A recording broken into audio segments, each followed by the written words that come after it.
We put the F back in wrestling. Elbow drops and lariats from the top rope. You can't cope. The Effin' Wrestling Podcast in the house. Now that's dope. Starcade and SummerSlam all rolled into one. Drop kick, sleeper holes. 1, 2, 3, done. Whole mics like Mean Gene or Gordon Soley. I'm Ricky the Dragon Steamboat with that Crockett trophy. So listen closely as we approach the final hour in an instant. Hands raised, crowds phase without the time limit. Effin' Wrestling Podcast with that ultimate finish. Suplex, now you're ending. Yes, yes. Ladies and gentlemen, enjoy the show. Let's go. What's up, everybody? Hello, everyone out there in the world. JR, how's it going, good sir? Good, Chase. How about yourself? I'm well. I'm in the abode with the Macho King, Got Randy Macho Savage, behind you, always over my shoulder, right? giving me all the good advice, telling me all the good stuff about effing wrestling. There it is, baby. So, we got a special guest joining us for the show today. That we do. Yeah, the voice you heard on the open there. That's that man down there that you see on the screen, Fuzz Jackson. What's up, Fuzz? How you doing, buddy? Just salutations, fellas. Fuzz, welcome to effing wrestling, I'm good, man. I hope y'all are. Oh man, good man. Can't complain. Thanks for having man. me, Chase. I appreciate it. Dude, man, thank you. No doubt. I gotta say it again. You wrote the coolest theme song ever. I listen to it all the time. I really do. And I mean, I don't even listen to our podcast all the way through, but I will like play that opening theme. If I was a wrestler, if I was a professional wreestler, yeah. I'd want that to walk. I want to walk out to the ring to that. If I was the Lucha Bros, Yeah. that would be it. You read my mind. That song, man. So me and Fuzz go way back, 20 some odd years or so, and Yeah. music is Fuzz's thing. He was the best rapper in town when I first moved in town. He's been the best rapper in the town ever since I've been here and everything. He's always been a part of music. I will let him go into all that, but I had to have him do when we decided to do this show. I had to have my man Fuzz do the song, just because I know he was a fan of wrestling. He had a mixtape called the Dusty Rhodes. You know what I mean? He had Dusty. You know what I'm saying? So let me let Fuzz get into it. Fuzz, it's a pleasure to have you on the show. Tell us a little bit about yourself. Tell us what you thought, what you were thinking going into the making the song, and a little bit of how long you've been a wrestling fan. Well, first of all, thank you for having me here, and thank you for giving me the opportunity to jump on that track. It was fun making it. Man, first of all, I'm from Georgia, man, so I'm from a wrestling family. Like, absolutely, man. Georgia's like old territory days. Yeah, I'm in Atlanta. I love it. Yeah, man. Like I'm from that era, man. And my parents are wrestling fanatics too. And the first date my dad took my mom on was to go see Mr. Wrestling #2 or Mr. Wrestling #1 at some gym somewhere in some small town in Georgia when they were like courting back then. Like that's how far we go back. And that's the most romantic thing I've ever heard. That's their first date, bro. That's great. Hell yeah. I love that, man. Yeah, man. And so my grandma took me to my first match when I was 5. Oh, cool, dude. Nice. And yo, guess who it was though? Guess who it was? Who's that? You won't believe this. Ric Flair against Harley Race in Fort Lauderdale, Florida. Dude. Wow. Ringside seats, bro. Wow. I can't top that. So wait. Your first wrestling experience.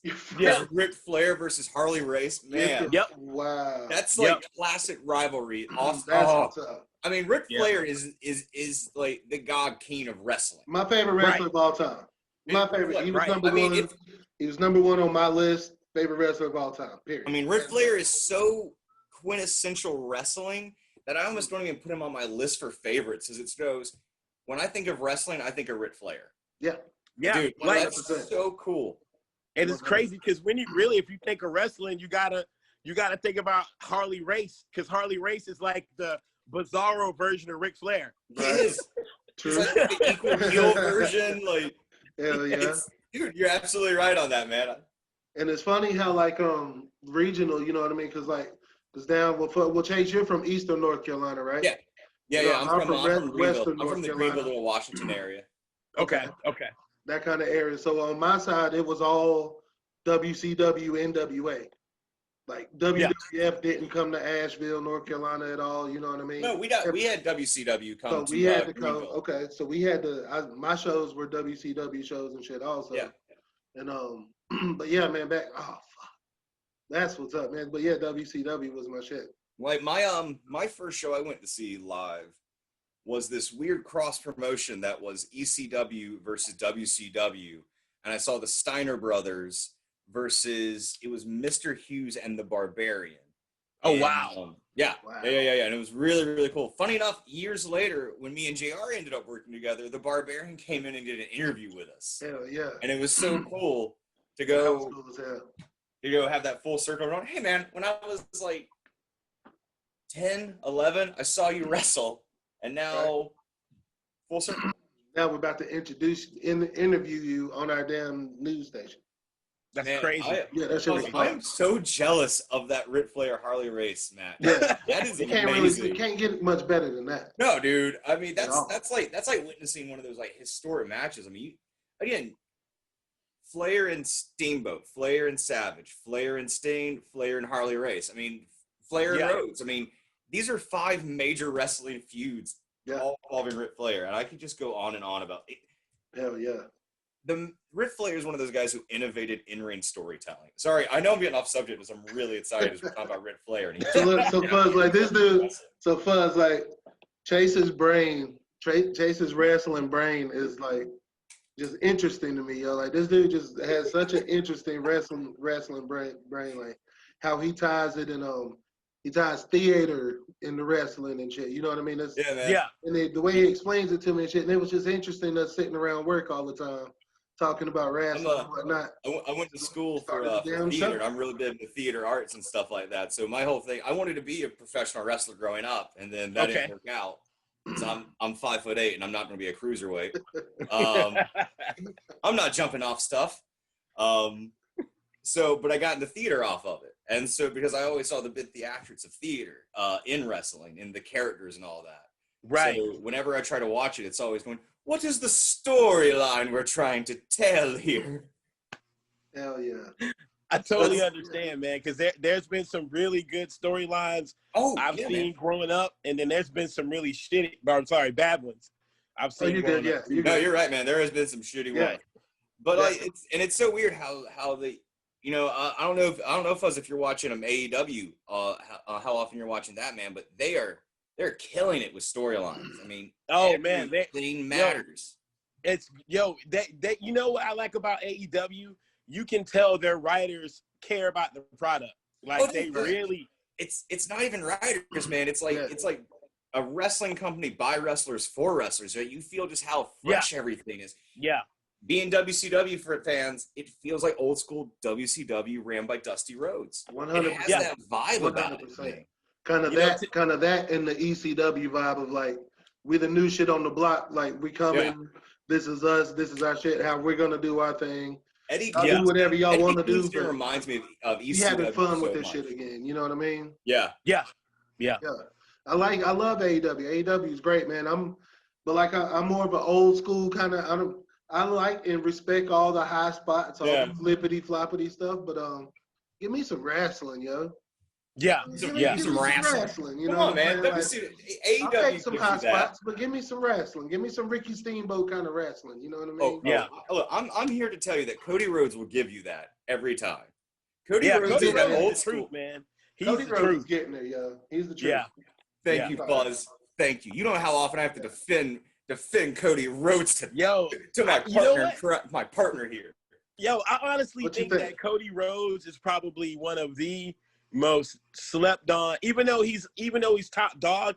I still think there was phases in his career where he was slept on, man. And like a lot of people slept on him. Buzz gets it, I'll give you that. Look, I'll give you that because look, I like Stardust. I like Stardust when he was in WWF. Dude, that shit was Stardust dope. and Goldust. That shit was. Dude, that's what got me into him, man. That shit was dope, bro. When they teamed him up with the Ascension and they were the Cosmic Wasteland for like a hot second, loved it. That was like the dumbest. Sometimes in wrestling, the dumber you can get, the better it is. And you're like going, you have the Ascension and you have like Stardust, and you're like, they're calling the Cosmic Wasteland. You're going, yeah. Just make me believe it. Make me believe it. You know what I mean? If you make me believe it, I'm good. when he would hop up on the when he would hop up on the railing and right. Oh man, yeah, dude. When they used to put him and Goldust together sometimes. Get the fuck out of here, man. But no, it's so weird though, because you had them match, you had them be a tag team, but you never got that big blow off for them. And then you go to AEW, and then one of the first matches they put on is like Cody Rhodes versus Dustin Rhodes. Yeah. And it's a 5-star show stealing match. It's incredible. Match of the year, bro. That was match of the year right there. Absolutely. And I mean, I think Dustin Rhodes is doing the best work of his career. Yeah, hell yeah. And he's over 50. He's like, what, 51? He's over 50. Yeah. In the best shape that's 50, bro. Fuck out of here. Still got the best power slam in the game, too. Beautiful. That shit, the way he snaps it, bro. Beautiful. It just hits it, man. It's so pretty. Absolutely beautiful. So what happened? So what happened in the week this week? We'll stick with Cody Rhodes, man. There was the dog collar match, with Brody. Dog collar match. You see that match, Fuzz? No, I didn't catch that, man. Okay. Oh, dude, he had a dog collar match with Brody Lee on the AEW YouTube channel. Okay, so find Brody the match there. Yeah. Yeah. Oh, for the TNT title. Yeah. So and Cody won. Well, spoiler alert. You know, if anybody watching, sorry. You know what I mean? But Cody regained the title. Yeah. He regained the title. And which it's Fuzz, when you watch it, it's a great match, dude. It's like old school moves. It's weird because like there's a few botches because they're not used to the chain. As the chain gets in the way, like I think Brody Lee steps on it one time when Cody goes for a super kick. Yeah. Excuse me. And it kind of just they have to redo the spot. But they just execute some insane stuff, and they bleed early and bad. A lot of blood. Wow. But it's, you know what I mean? It's so funny, man. Just being, you know what I mean? Like, I like blood. I like blood. It was kind of, for me, it was kind of overkill with the blood. Just, I don't know. They bled so early, and they both bled so much. And I could tell when they handed off the razor. Yeah. You know what I mean? Because I could, you know what I mean? You could see it and shit, but, you know, whatever. It was a great match. You're right. Well, because they did it in the first 3 minutes. And that's like the weird thing of like, you do it in the 3 minutes, now there's no build. You just sit there going, are you going to pass out? You're losing a lot of blood really fast. Like, dude, Brody Lee gets this pile driver through a table to the outside of the ring. Yeah. He comes up, and it's just crimson mask red. Shit's great. And you just watch the rest of the match going, dude, someone give him a towel, please. For sure.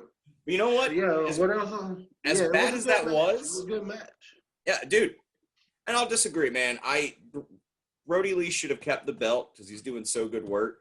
Yeah. Cody is a natural champion. I see how next week is the 1-year anniversary. He is the face of AEW. Put it back on him. You know, have a big match. I don't agree, but I see why. Yeah. If that makes any sense. I get it. But in AEW, who's your favorite tag team in AEW? Oh man, oh god, I can't. What's the two dudes, the Hot Flyers? They're two brothers, man. Lucha Bros. Which ones? Lucha Bros or Young Bucks? Lucha Brothers. I like the Lucha Young Brothers. Bucks. That's Lucha Brothers. Private Party. Private Party. Yeah, I like Lucha Brothers and I like Private Party. Yeah, dude. Private Party. Lucha Bros are amazing. Isaiah Cassidy from Private Party. He's 23. Wow. 23. These kids in AEW, they kids. I mean, to me, to us. Yeah, you know they're young. They kids. But that's these young, are off the damn chain. I love it. I mean, look at it. MJF is, I think, 24. Maybe 25. AEW, they got it for the long run, yo. All these dudes, MJF, Lil Jungle Boy. Doesn't MJF remind y'all of Scott Conn? Like, a little bit. Like, if Scott... Hey, because all this big. I see that. You know, Scott Conn used to rap back in the day, and like, and he's like, he has swag on the mic, and every time I see MJF, I'm like, this looks like Scott Conn if he decided to quit acting and wrestle. That's great. And be the greatest heel in professional wrestling. I mean, yo, if MJF, look, I'm just gonna say this right now. And if any of your wrestling fans want to argue with this, I will put it all on the line. If MJF is how old? 24? Yeah. 24, 25. He's young. Somewhere in there. I'm saying this right now, guys.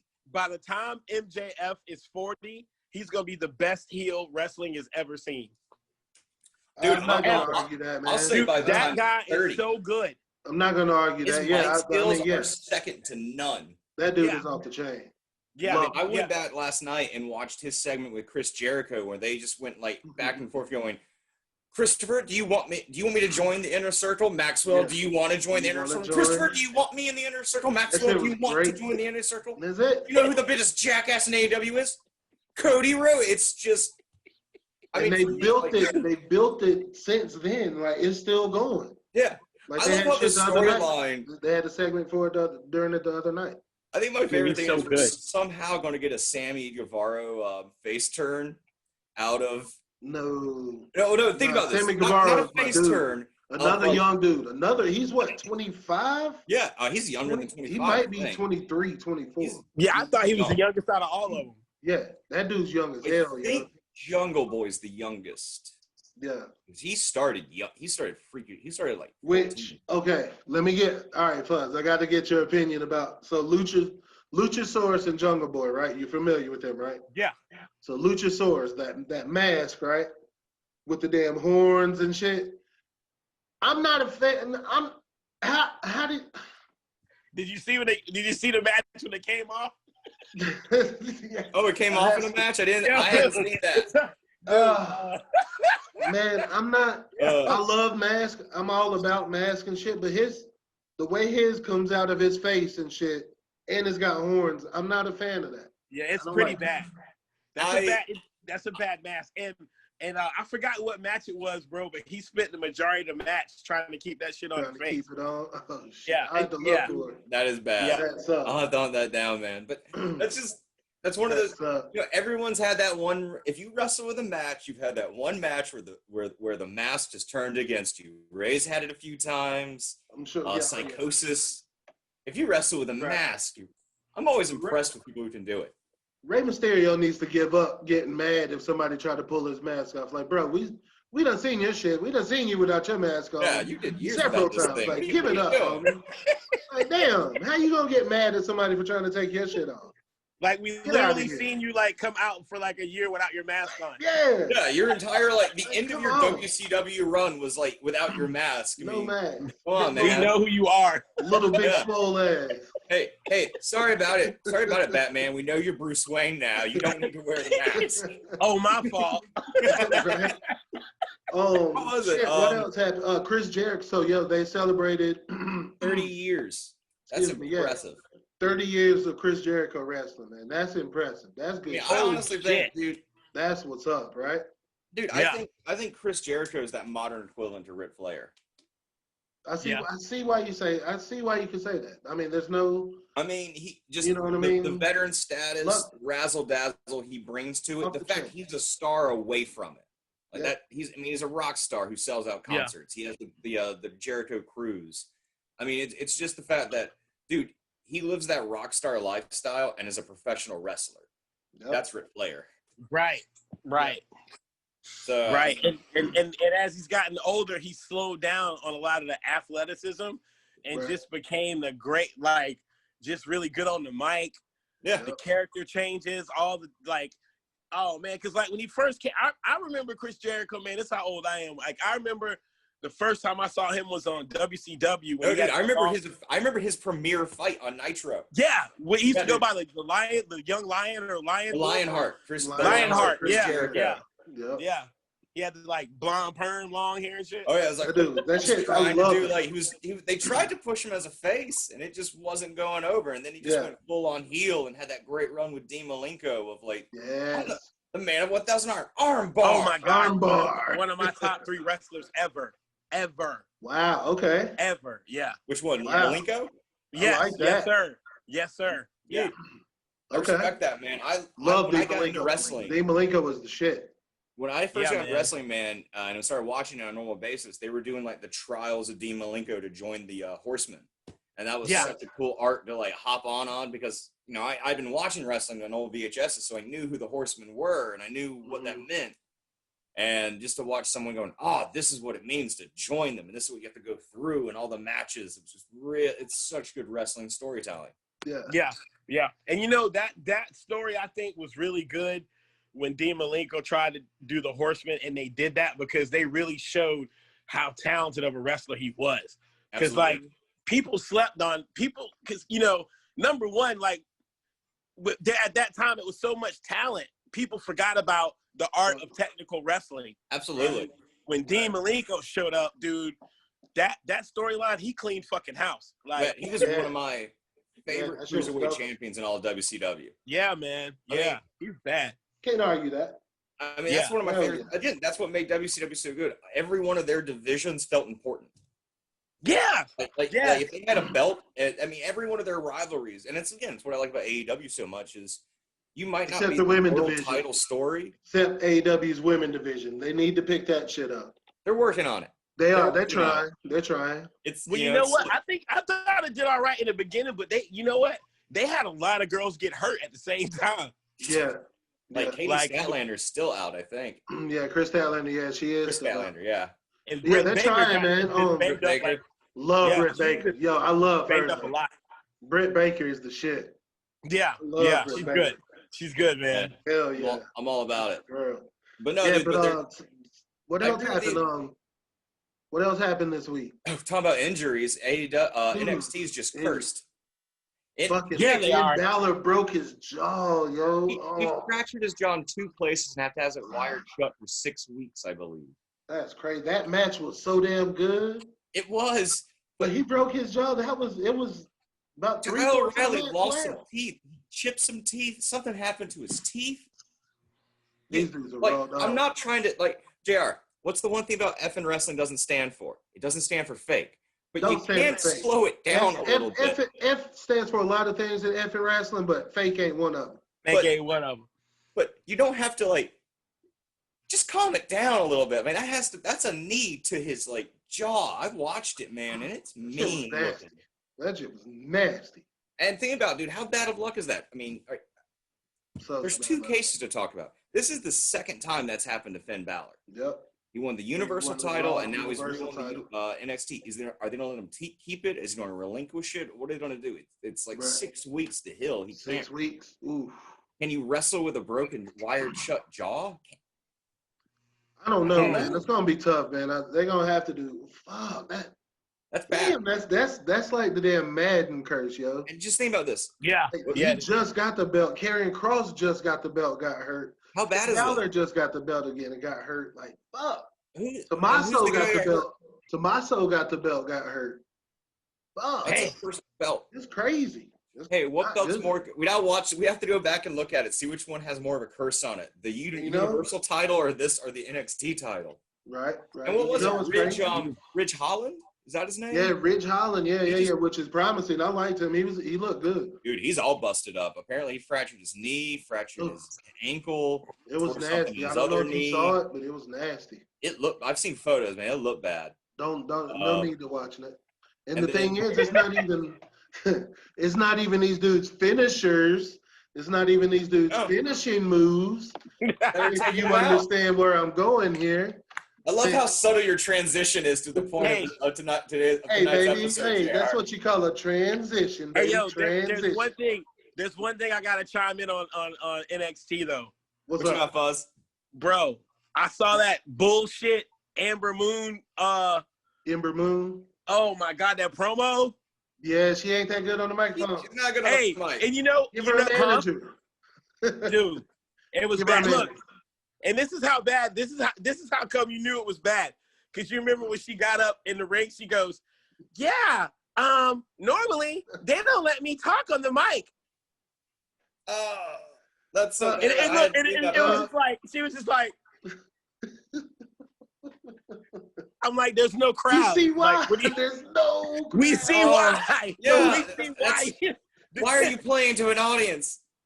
I feel bad. It's like she came back and no one told her, going, "Hey, by the way, no one's out there now." Right. She told me. You can tell she was. The last time we saw her is when people were in the crowd. Yeah. It's that theater aspect. Some people know how to improv. Man, that sucks because I love Ember Moon and her finisher. Hey, Hey, JR, do you want to talk about finishers? Finisher. Hey, how about this? Let's finisher this part of the conversation. So that's how we'll say. We'll segue. So today, we're learning, people. Please bear with us. This week, we wanted to talk about finishers. Some of our favorite finishers. This is we're not doing like a top 10. 10. We're not doing a top list or whatever. We're just gonna talk about some of our favorite finishers over time. And again, it's I love there's different this show. degrees of them. You know, there's knockout finishers, Definitely. There's submission finishers, and then there's high flying spectacle finishers. Oh, and you know what else too? There's finishers that are stupid. There are. Definitely. You know what? Let's start with just off the cuff because I didn't think about it. Just totally off the cuff. Like what's something I hate. You know what? What? Right now, I hate the damn roll up pin. Just a basic. You know what I mean? Roll up pin. Now the one where you go behind and clutch arms and go down like that and pin them. Yeah. I'm cool with that one. I'm good with that. That's not bad. I don't like. I'm roll up, man. No professional damn wrestler should be following. Think about it. It destroys continuity of matches. I mean, because it makes the win mean nothing. Oh, you got a sly victory over so and so. Well, what does that mean? You know, this person just got distracted. I guess it keeps them safe. You know what I mean? Because it don't make them look weak. And WWE relies on that weekly. Way too much, man. Way too much. What was it? AEW. Hey, you know what? Sorry, Chase. Sorry to cut you off. You know what? You know what? The roll-up pin. Roll-up pin. You know what you can do? What can it do? What you can do? What can it do? Get the F out of my wrestling, yo. Yeah. Get out of here. Yeah, that's a tagline right there, ladies and gentlemen. Dun, dun, dun. I'm gonna make. That's our T-shirt. I gotta have like a little graphic or something that flies up, like an F flying up. Fuck out of here! Get the hell out of here, man! I'm sick of that shit. Good God! Unless you do it and cheat and grab the tights or something, you know what I mean? Like grab the tights or something. If it's but a plain just roll up. Get the F out of my It's not even a finisher. It's like almost just going, hey, we're done. It's stupid. It's stupid. Whoever usually gets it rolls out of the ring immediately just because, hey, I'm about to get my ass kicked because I cheated. Or not cheated, I just did a cheat move to win this. Right. Ugh. Hate that shit. Can y'all think of any? What finishing moves? Like that's stupid. Like just like one other stupid one. Oh, stupid? Yeah. Ronnie Garvin's right hand punch. I hate him. Yes. That was the most stupidest shit. The hands of stone, Ron Garvin. Hands of what? Exactly. Look, it's like, so you've been punching people the whole match. Why is this one? So now you're gonna throw a really good one. Yeah. To knock you. What does that mean? I mean, I agree what's with her that, name man. is using it now? That's just lazy. Lacey Evans. Lacey Evans is using it now. Oh, the woman's right. Woman's right. Yes. Yeah, you know what rhymes with Lacey? You know what rhymes with Lacey? Lazy. That's the lazy. Oh. That's the laziest finishing move. Look, if you're a pro wrestler and all you got is a right punch, like I'm not buying none of your merch. I won't lie. I bought it from Big Show. When Big Show had the weapon of mass destruction. None of your merch. All right? So I'll tell you that back. Yeah. When Big Show had that, I bought it as a finisher just because someone with a fist that big punching you square in the face. I bought it. He's fucking 400 pounds. You know what I mean? You get punched in the face by him, it might knock you out for real. Well, you're gonna get knocked out. He's like 7'3". I get it. So when he did it, right. But he's the only one that made right. So one of the things. Yeah. Again, sustain on finishers. This isn't one I hated, but it plays off what you just said, Fuzz. The Sharpshooter by Bret Hart is one of my all-time favorites. And it's because, man, Bret Hart, every one of his matches, they got perfect in-ring psychology to go, I'm working your legs, I'm working your lower back, I'm getting you on the mat, I'm getting you in the center of the ring, I'm putting you in the Sharpshooter. That's my match. Yeah. Like, Bret Hart, for being the excellent of execution, didn't have the greatest repertoire of moves, but his whole repertoire meant I'm hurting your lower back, I'm getting you down in the center of the ring. I'm putting you the sharpshooter. And that's what made him the hitman, because he was efficient. Yep. Right. And that's what made, like, every match was like, when are we going to see the sharpshooter? Execution, baby. And that's what made it such this big deal move whenever he would lock it on, because he normally would finish the match. If it didn't, it made that wrestler.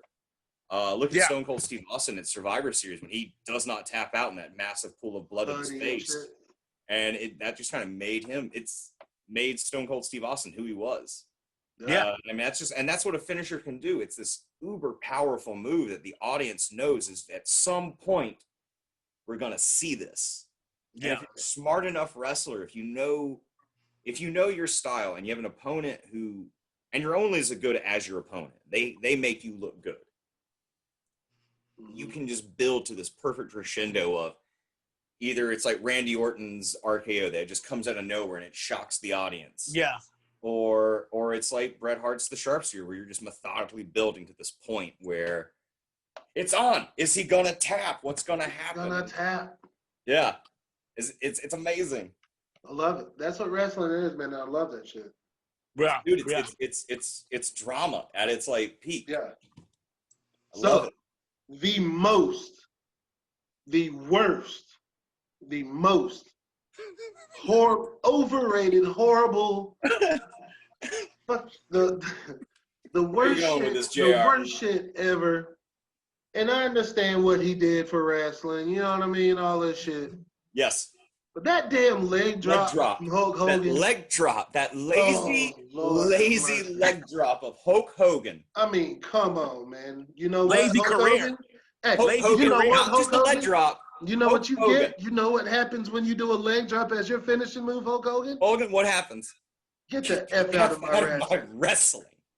Hate that shit. Laziest career ever. The laziest, greatest career ever. Yeah, absolutely. He won more titles from complaining about not winning titles than I think he actually won. And kept people from winning titles. He buried so many people, and that's what bugs me. So, see, going back to that's what makes AEW. Hated Hulk Hogan. Right there with you, but that's what I like about AEW, man. All their veterans seem to be building the new talent. Like Chris Jericho seems to be there to put over new talent and like still be who he is, but do these programs with new people to get them exposure. Same with Matt Hardy. Same with John Moxley. Yeah. Me and JR have been arguing about John Moxley all week. Yes, Fuzz. I'm not a huge fan. I mean, like, no. What the hell? You know why? Because the paradigm shift is an amazing finisher, and because it's one of every match. And yes, it's a DDT, but the DDT is a devastating finisher created by Jake the Snake Roberts. All of my favorite finishers from back in the day growing up have been bastardized now. Yo, like the DDT, you ain't getting up. You get DDT back in the day. Somebody DDT you, it's over. That's my favorite finishing move. One of the greatest finish moves ever. You get Magnum TA belly to bellied, it's over. You know what I mean? Like, hey, yo, and that to me is one of I'm glad you said that, because I watched I've been on this whole UWF kick all week. I've been watching old UWF matches all week. Oh shit.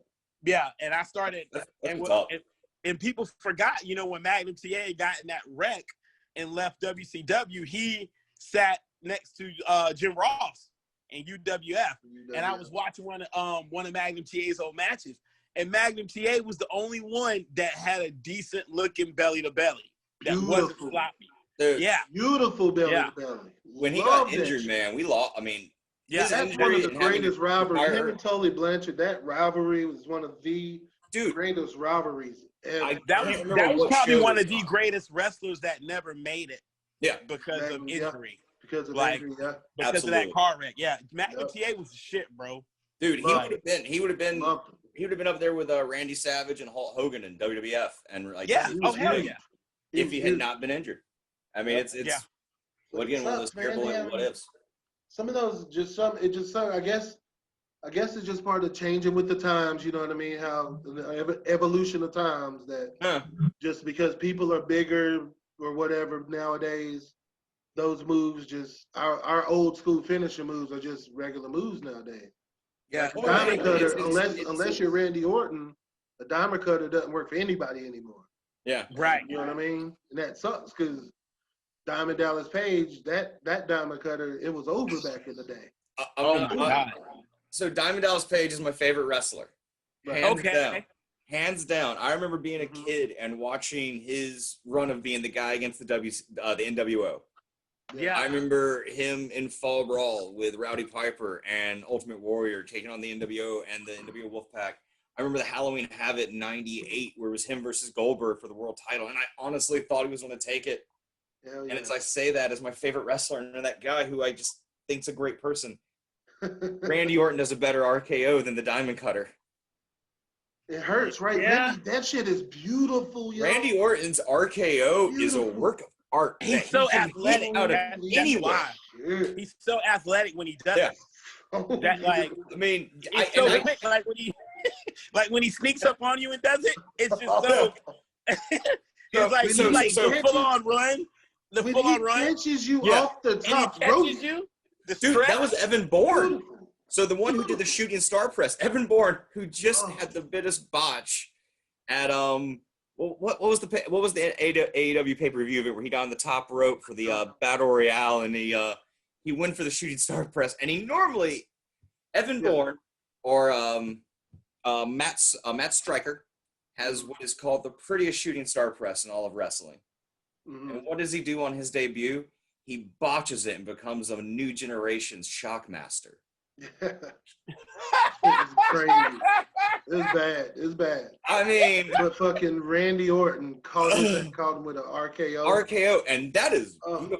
Well, Randy Orton's RKO at WrestleMania against, or I believe it's WrestleMania against Seth Rollins, where Seth Rollins goes for the curb stomp, and Randy pops up and grabs Seth Rollins out of air and nails the RKO. Yeah. And you actually see the ref have to tap Randy Orton on the shoulder to go for the pin because Randy's so excited that he got the move, he almost forgets to go, there's something I have to do. I did not think I was going to grab that. Hell yeah. Yeah, man. So yeah, let's start talking about some of our favorite finishes, some more favorite finishes. Fuzz. DDT, Jake the Snake. Classic. I gotta go with you know what? I'm gonna keep it old school. Coco Beware's finishing drop kick. The most effective drop.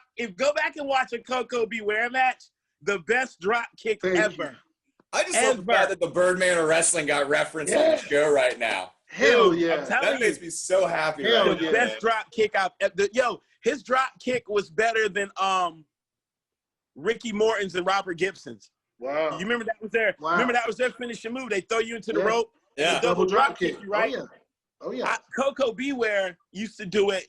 Coco Beware would drop kick you a light one, set you up with a light one, and then he'd either throw you in the corner or off the ropes and hit you with the strong one, but he'd get you square in the chest like the heart area.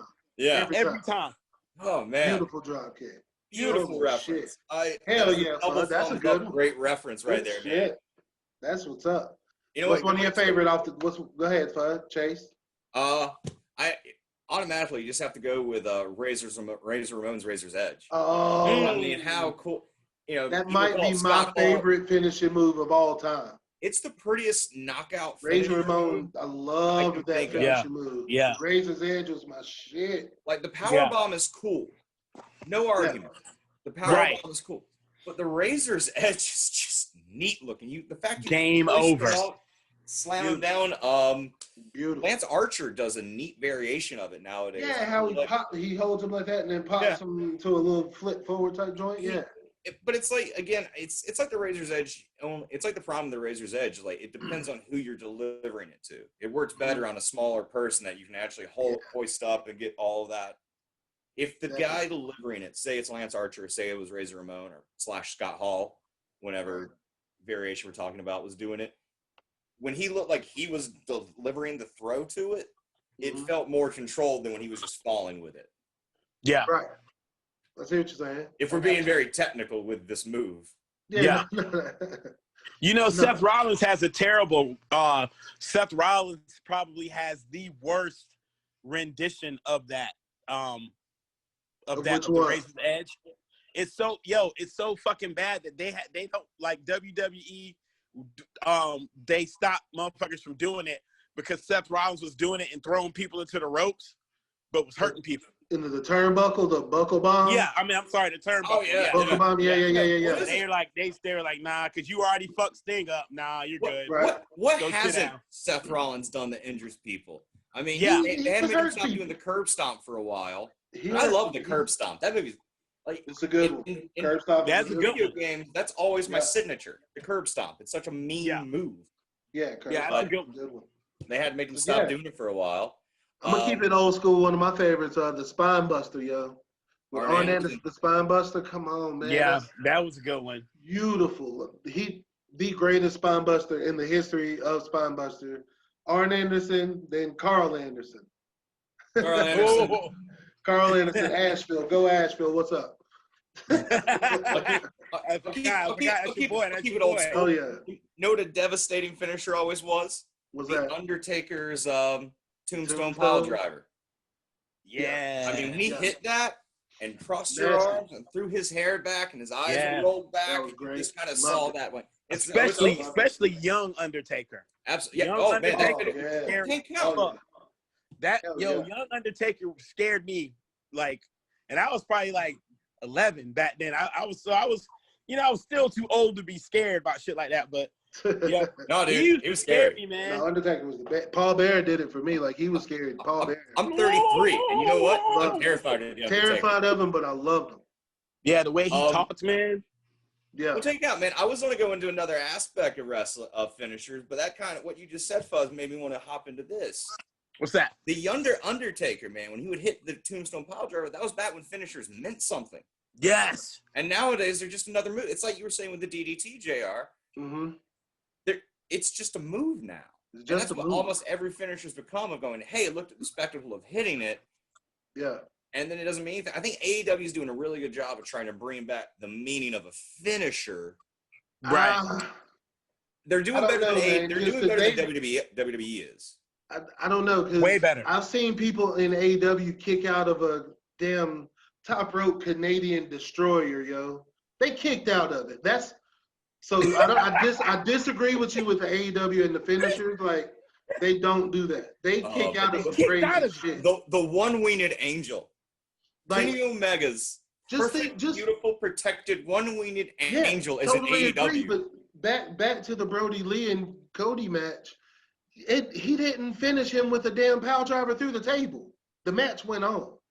You know what I mean? So no, I disagree with AEW. But let's get off of it. We'll get off of it. We can argue about that some other time. That's a whole other episode. One-winged angel is a great finisher. Dude, and it survived New Japan staying protected. Right. And I mean, New Japan finishers mean something. If it's a whole different animal over there. You watch a lot of New Japan. You watch any New Japan Fuzz? I don't. I used to watch it a lot when what's his name was over there. Hey, when AJ Styles was over there. Yeah. His match with Shinsuke Nakamura. Yeah. Oh, they got some stars over there, bro. They got some stars over there. Naito is my favorite. Naito was my favorite over there. JR. Naito. That dude is the shit. Dude, when he lost the Destino, dude. Yeah, that spinning DDT because it looks so devastating. He spins around, hooks you into this undercarriage, and then sprint in a reverse DDT, and then brings you down. Mm-hmm. And I mean, the first time he hit it on Tanahashi coming back to end their rivalry, and it was 1, 2, 3 because it was so devastating. No one had seen it. It was the first time he hit it. Because I think beforehand he had a high flying move, and I think it might have been a frog splash, but I'm not 100% sure on that. I know he had a top rope move. Frog splash has always been a great off the rope finisher move. Everyone's Eddie Guerrero. Eddie Guerrero. Yeah. No one made it prettier than Eddie Guerrero, but Eddie Guerrero is one of the. Christ. It's close because it was different. Yeah, because it's different than what Devon. I mean, not Devon, but D-Lo, the flapjack. It's a little different. The flapjack was beautiful, but the frog splash. Eddie Guerrero just hit it, man. Yeah. They're different. The way they do it is different, but yeah. Yeah, because I think with the flapjack was more like height, and Eddie's frog splash was more like length, right? He was Yeah, it was kind of like more aim. He went like all the way. Yeah. Both were dope though. But yeah, they were different. It was the main event of a Raw back in the day, like a long, long time ago. And it was Eddie Guerrero versus Rob Van Dam in a ladder match for the IC title. And both of them, Rob Van Dam had the Frog Splash as well. Yeah. So these are two guys who are they're building up to their main finisher, which is the same. Mm-hmm. They delivered, like, Rob Van Dam got air with it. This shit was beautiful.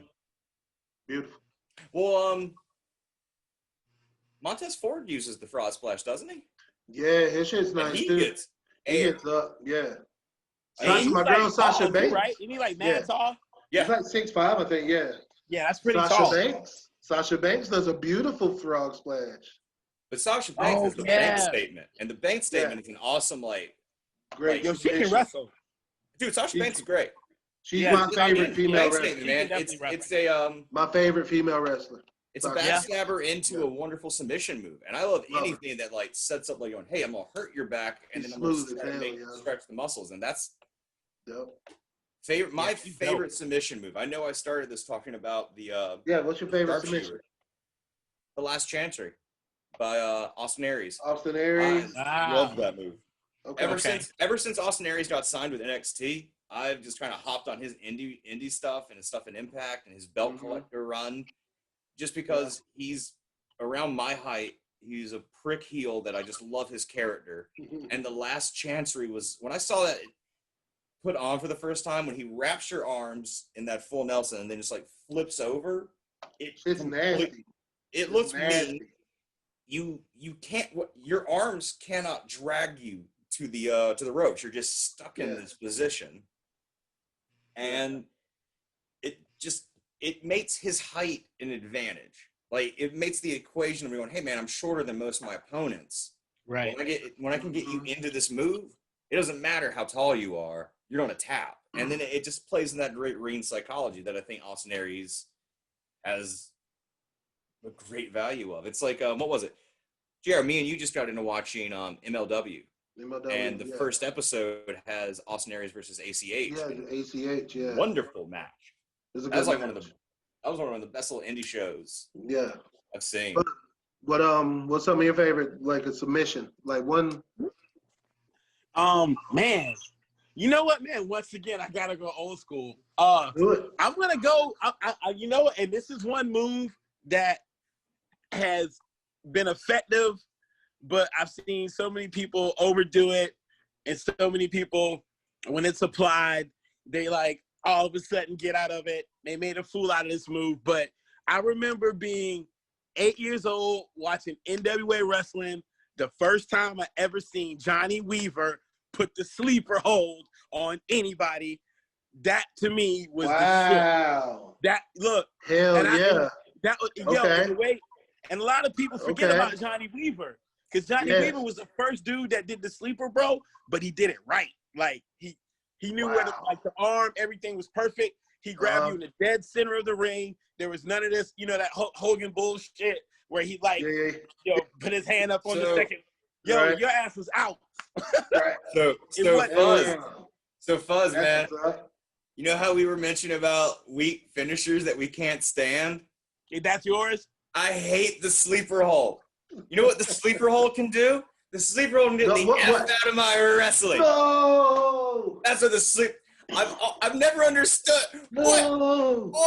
Okay. Let me start. You know what, Chase? Chase, I can't blame you for that, Chase. You know why? Because you're a lot younger than me, and you've never seen the sleeper done right. You know what? I'll take that art. I'll let that be it, man. I've seen it just like a week. When you get a chance to look up Johnny Weaver. Yeah. Dude, when we're done, I'll YouTube it. Dusty Rhodes he was the only one that did that shit right. Dusty Rhodes had a good sleeper hold. Roddy Piper had the sleeper hold. Roddy Piper had a good one. But yet they all got it from Johnny Weaver, though. They all got it from Johnny. Weaver. But I was always disappointed that Roddy Piper had a sleeper hold. I was like, man, there needs to be a better. He should have had more. And Roddy Piper is one of my favorite wrestlers. Let's keep it real. Roddy Piper is, I think, a lot of our guys like us that love wrestling, right? Roddy Piper is definitely our favorites, but he didn't have a lot of moves, man. He was just a brawler. No, he didn't. A brawler, and he had a great talk game. Yeah, no, absolutely. He could cut a promo like no one's business, dude. Right. Yeah. You know what I would say? I believed everything about Roddy Piper, though. You know what I would say Roddy Piper's real finisher is? Big No, let me throw this out, Jared. Let me throw this out. Roddy Piper's finisher was not the sleeper hold. All right? It was the eye poke. Yeah. He would just poke you in the eyes. Hey, that was move number. Hey, Chase, that was move number 2. It was. Like, like 4 moves. He did. Hell yeah. He had a punch, he had a kick, he had a sleeper roll, and an eye poke. Old school wrestling. Hey, you guys, old school wrestling was the shit. Yeah. You guys should do an episode. You guys should do an episode about wrestlers who had limited moves, but somehow stayed under the radar for like Kevin Nash. For like, how many moves did Kevin Nash have? He had but 2. Speaking of finishers, that pop-up powerbomb that he did, that pop-up powerbomb is one of my favorite finisher moves also. Yeah, dude. That shit is beautiful. Because he's 7 foot tall. Yeah, but even when Kevin Owens did it, though, even when Kevin Owens does it, I love that shit, too. Love it. I like Owens with the stunner a lot. Owens is the only person since Austin who has done a stunner that I've enjoyed. There, I said it. I agree. Yeah. I'm not going to argue with that. I can't argue with that. I mean, you know, and I get it. Them. Like it does. It does. The stunner is always just kind of that. I got you. You know what I mean? And it's just I got you type shit. You know and what I mean? Kevin Owens like I beat you. Kevin Owens is like your favorite bully. Yeah, you just kind of like love. It's like love. Kevin Owens is that bully who takes your lunch money, but you know his hard luck store, and you're like, it's fine, man. Just take it. Just go ahead. You need it. You need it more. You need it more than me. Yeah. Just go ahead and go, dude. Yeah, it's fine, man. Just take my lunch money, Kevin Owens. It's okay. Just go. Yeah. And I say that with full love of Kevin Owens. I love Kevin Owens. I'm thinking one of my favorite submissions, the Rings of Saturn. Oh, Perry Saturn. Saturn was Perry Saturn. Neville does that now. Neville, also Neville. Pat does it now. What he calls it. The Rings of what I forgot what he calls it, but yeah, love that submission move. Dude, that's one of my favorites. Yep. All right, man. Controversial wrestler, amazing in-ring person. Submission moves of all time: the Crippler Crossface by Chris Benoit. Ooh. Hate what he did. You know what I mean? Blah, dude, blah, he deserves to be left off any records and all that 100%. stuff. 100%. One of the greatest wrestlers of all time. Absolutely. All time. All time. I remember WrestleMania where it's him and Shawn Michaels and Triple H for the world title. And he has Triple H in the Crippler Crossface, and Triple H is like crawling towards the rope. And I've only seen him do Chris Benoit do this one time. He keeps the crossface on and rolls both of them back into the center of the ring and plies it on harder. Ooh. And Triple H taps out. Chris Benoit wins the world title.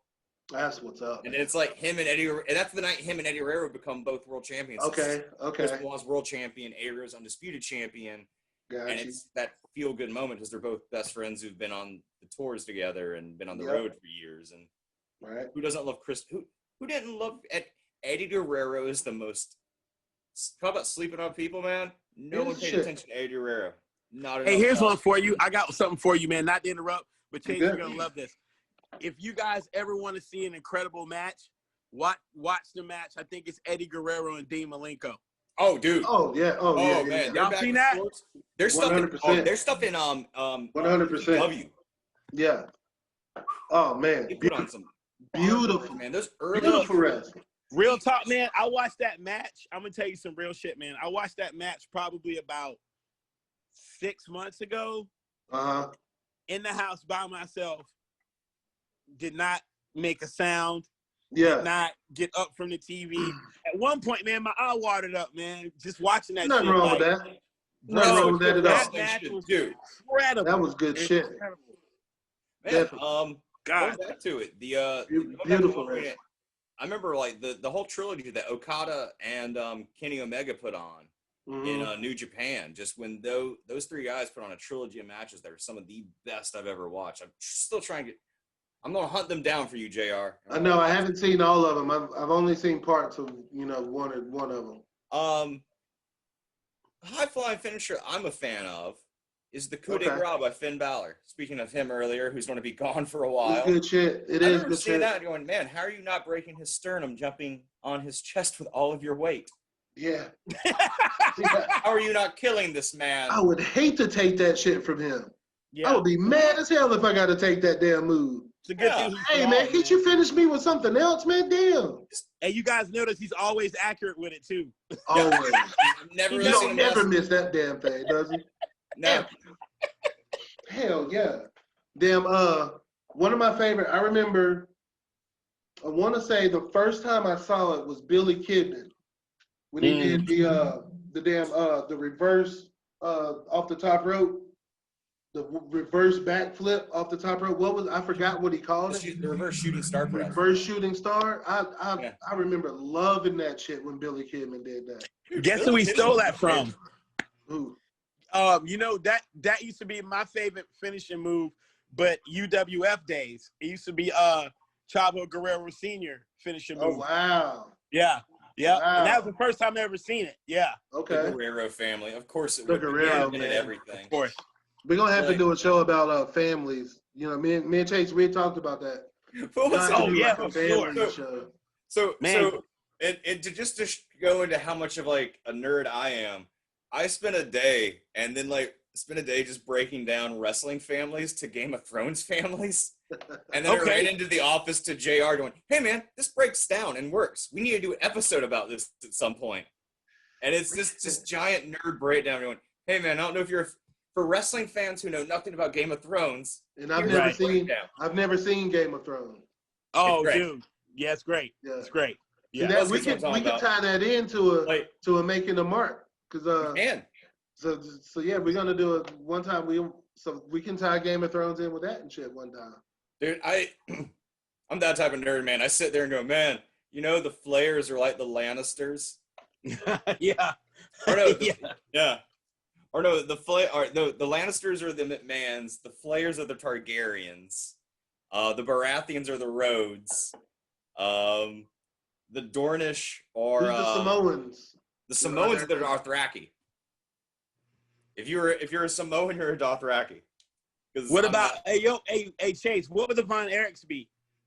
Oh, they're the family that the reigns of Castlemaine Rots are saying about. Wouldn't they be like the Snows, right? Because like everybody dies. The Hearts are the Snows. Okay, the Heart, yeah. And like no, just remember the Lannisters had that family like completely wiped out, and they have that like their house songs. Hey, like, spoiler alert! Hey, I've never seen this shit. I might watch it one day, man. Damn. You know what? It's not science fiction. It's actually fantasy. So you know what? You might actually watch it. I believe you on that one. I'll need to check it out for sure. No. Because like you don't go for sci-fi, but you go for fantasy shows. And yeah. Right. And yo, JR, and to put it this way, I hate fantasy.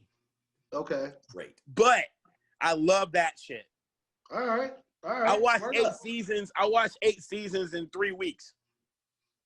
Like that's a hell of an endorsement, bro. Dude, it's like all of wrestling with no wrestling. Yeah. Okay. Like instead of like finishing moves, there's dragons. Mm-hmm. Okay. I'll check it out. Yeah. That's the best comparison. Finishing moves are dragons. Yeah. Okay. Word up. Yep. That's fact, bro. Back to another one of my favorite finish moves. We mentioned it earlier. We talked about it earlier. Ember Moon. The eclipse. Oh, the eclipse. That might be. When she hits it just right, it might be the prettiest move ever. It's up there, dude. Because that's hard to do too. So she leaps over. She's twisting her own body. Yeah. She's grabbing their heads and into a diamond cutter type shit. Into a stone cold stunner. It's not a diamond cutter. Yeah, it's not. She's not leaping with it. She's sitting with it, man. So she's amazing, yo. Have you seen it? You familiar with it? Yeah. That shit's incredible, right? Yeah, she's great. Just don't give her the mic. Yeah, take it away. Take that shit away from her. Like if you could let her keep her ability, but give her Beth Phoenix mic skills. Oh, bro. She in there. That'd be fun fact, look, Beth Phoenix and Edge, they live in Asheville, yo. Are you serious? Yep. Holy shit. Love it. Go Asheville. Asheville, stand up. All right. So another great what you got? Another one. Submission move, okay. Is really funny to talk about it.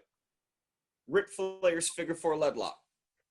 It never finished a match. I don't think Ric Flair ever won with it. Wow. I love that thought. Think about it. I can't ever remember seeing Ric Flair win with a figure 4. I just can't. I mean, you mentioned he's had to though, right? Yes, he has. Yes. But think about it. Because I know the Miz had it and he didn't do anything with it. Cody uses it the most efficiently I've seen. Yeah, the Miz can't pick a finishing move though. Didn't he beat Steamboat with it because Flair won first, Steamboat won second, then Flair won the third one, right? Because Steamboat won it with the double arm chicken wing, which is beautiful. Right. Love that move called the double arm chicken wing. The double arm chicken wing. That shit was beautiful. Didn't Flair? I don't remember. I might be wrong. I don't even know. But yeah, that's a great. I don't have notes on this, man. I don't. Yeah, want to right. On it. So yeah, no. I have notes. To be honest with you, bro. To be honest with you, I don't think I've ever seen Ric Flair. And I'm sure he has to have won. We're all sitting here doing he's had to. In my 47 years of living, bro, I've never seen him get a 1, 2, 3. Had the figure 4 on them, and then they submit. Yeah, had to. Because I always see either he do it and somebody reverse it, or he do it and somebody come in and break it up. Yeah. Nobody sold anything better than somebody reversing the figure 4 on Ric Flair. Oh yeah. He sold that shit like it was the worst damn thing in the history of man. Yeah. We have to. It's your move. Right. I mean, it's one of those things. Like when I play any of the 2K games, and I make myself, because that's what I do. The move I always assign myself is the RKO, and my giant joke is going, man, if someone hits the RKO on me, I just have to stay down, so I have to sell my own move. I mean, think about that. If you're a wrestler and someone hits your move on you, you gotta stay down. You can't. You can't. Are you going to discredit your own move that way? Right. That's facts. That's a good point. I think that'd be the ultimate way. You know what? That'd be a great heel gimmick to run. Yeah. Instead of having your own finisher, your whole gimmick is going, hey man, I'm gonna hit your finisher on you. With yours. And yeah, how weak is your finisher? That's crazy. My finisher as my wrestling character. That's so Fuzz. My wrestler dude's name is Slim Majors. That's my wrestling character's name. I respect that. Slim Majors. That's my shit. What were yours other than Fuzz Jackson, which I love that shit, but what would be your wrestling name for you? What mine would be, oh man, if I had a wrestling name, my name would be Guns Malloy. Wow. You guys are a tag team now. Slim Majors and Guns Malloy. Slim Majors and Guns Malloy. That's a tag team. Yeah. You guys are dominating the cat team. That's what's up right there. Chasing Malloy. Sawyer Williams, right? Oh yeah, man. I always went, Sawyer Williams was the name I always like. I've rocked that name as like going, if I would be a professional wrestler since I was like 15.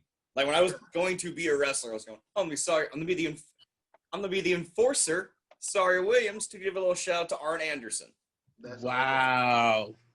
If I can get really lame with this. No one fucks with a dude named Sawyer either. No, right? He was the badass on Lost. There you Sawyer's go. a cool name.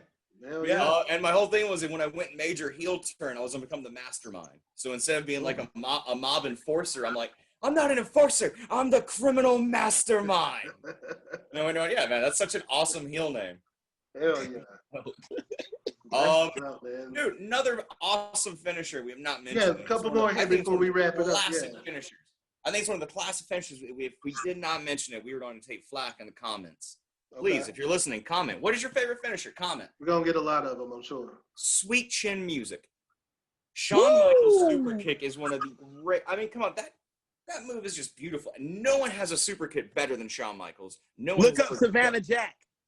Who? Look up Savannah Jack from UWF. Shawn Michaels. We gotta have Fuzz back on the show, like some more for one of our old dude, school. You just need Fuzz. One of our old school shows dude. or something, man, for sure. Yeah, dude, dude. This is not the last time you guessed. The first person. Thanks, bro. I appreciate it. The first super kick I seen was Savannah Jack, UWF. I'm gonna look that up, dude. As soon as we wrap up, I'm gonna look that up, man. Because he used to come to the ring dressed like Panama Jack. No. I love it. But he was from Savannah, so they called him Savannah I'm gonna check Jack. that shit out. I'm Dude. looking it up. I gotta look that I'm up. telling I'm you, down. UWF hands down is the shit. Like Rick Steiner, Sting were That's partners. what- Eddie Gilbert, all that shit. Yeah. Right. Man, so many people forget Rick Steiner had such a really affluent singles run before he up with his brother, man. Both the Steiners did. Yeah. Oh, what is the name of their finisher, their tag team finisher, the Steiners. Was the Frankensteiner? That was Scott Solo one. Shit. No, what was their tag team finisher called though? I showed you that one that looks like he's killing people when he was in Scott Steiner was in New Japan, where he's like he has people on his shoulder and then he just picks them up and spikes them onto their head in like a pile driver. That shit's ridiculous. Like it looks like it's killing people. Ridiculous, yo. It shouldn't be legal, man. It wasn't. Did you ever see him do it in the States? No. Yeah. No. Like New Japan just like attacks your neck for it's fun. A whole nother level over there. Yeah. Like, they're out to break your neck, and that's a normal match. Yeah. I've seen a lot of dudes get fucked up watching New Japan wrestling. Oh, dude, absolutely. Like I've seen people real, in the headbutting competitions with one another in the middle of the ring, and then you just see trickles of blood come down. There's wrestling. As much as I talk about American wrestling, I love Impact. I love AEW. I love WWE. New Japan is just pinnacle on top of both because of just what they do with storylines, how they spend 3 years telling stories. Yeah. It's amazing, man. And well, you know what, Chase? It goes back. Well, in Japan, it goes back to what you were saying about theater. Like, absolutely, the theatrics of it, bro, is crazy over there. Like, they take that shit seriously. Yeah, I love it, man. The fans are crazy over there. They love it. Well, yeah, it's a show, man. It's a show, and it's a beautiful show. I love it. How couldn't you love this shit, dude? Man? It's right where the actors are their own stuntmen. Yeah. The better actor you are, the better. I mean, Jared, we were talking about this the other day when we were talking about John Moxley and Damian Priest and kind of going back and forth on. I'm always going to it's. We were talking about MJF before we started the show. Then this stays into what I was saying. I can't tell you what MJF's finisher move is. Matter of fact, I can't tell you any move outside of cheating to win that MJF does.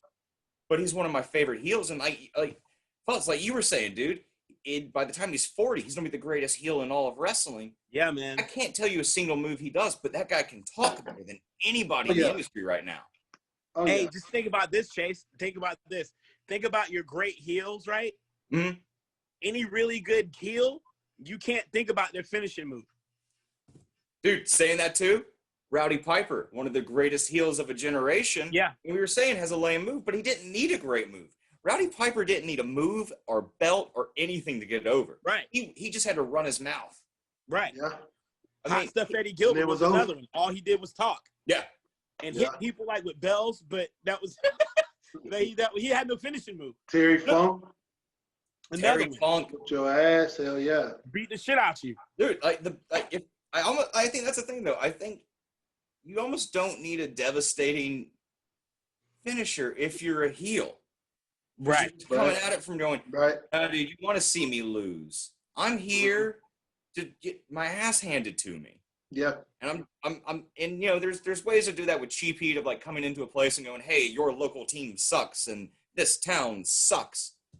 But the ones that can do it, like Chris Jericho, MJF, Kevin Owens, Baron Corbin. Underrated. So underrated. Thank you, Fuzz. That's why I so underrated. Hell yeah. So underrated. And Chase, and the thing about it is, I've proven it to Chase, and he knows it. You're right. You hate him because he's done his damn job. You're right. Because he's a heel. He's an asshole. Especially when he was constable. He don't need to win a belt. He don't need nothing. Man, he was terrible when he was the constable. He's the first person in years to make the King gimmick work. Yeah. It works for him. And you're right, Jerry. In the days, his finisher is sweet. Dude, it is. In the days, solid finisher. Dope. How he swings all your momentum back and then bam. Yeah. I was a fan of Sister Abigail when I first saw it. Bray Wyatt's Sister Abigail is nice. In a similar vein. Is nice. It can come out anywhere. He just has that really eerie way he can throw it on. Alexa Bliss is hitting it now, and that's pretty cool. That's cool. Yeah. I'm really excited where that plot line's going. Not the 180. Yeah, it's gonna be cool. On along, but when she becomes Sister Abigail, and she's like running around as that dark character in the Firefly Funhouse, it's gonna be neat. That's good for her, man, because her other shit was whack. Yeah, man, she was getting stuck with Nikki Cross, and it was like cool for a little bit, but it ran its course. Yeah, that's. She don't need to be a face. She don't need to be a face. Not at all. Not at all. She's too good as a heel. Yep. Too good. Well, damn, y'all, this was awesome, man. This was a lot of fun, yo. I lost track of time. I know, I lost track of time. I actually got a job to do here in just about 15 minutes. All right, man. Well, hey. Yeah, Fuzz, yo. Again, thank you for the song, much, man. Fuzz, how can people find you and your music, all your social media? Give a shout out, please. Shout it out. Yeah, man. Thank you, fellas. You can find me on Facebook, Fuzz Jackson, or Fuzz Jax, FUZZJAXX, or you can find me on Instagram, your mom's favorite rapper. It's one word. You can find me on Twitter, NorthJax, NorthJaxx. You can find me at those places. Hell yeah. Definitely. Search him out, man. Good music. Good music. Appreciate it. Great music. And amazing. Thanks again. He created the effing wrestling theme, and it's effing amazing. Thank you so much, man. Thank y'all for having me, man. I appreciate it. Please come back. For joining us. Please come back. Anytime. Chase, it was a pleasure as usual, brother. Man, I will always talk effing wrestling with you, JR. Any day of the week. Any day of the week, man. Oh, and by the way, feel free. And by the way, right quick, you guys feel free to come on my podcast, Grumpy Old Men, on Spotify. Please come. Absolutely. I'm giving you the open invite right now. There it is. Absolutely, man. Check him out, Grumpy Old Men. Check it out, y'all. Thanks for having us. Thanks for checking it out, everybody. Good night. Thanks for watching FN Wrestling. Yes. Peace. Later. FN Wrestling. We put the F back in wrestling.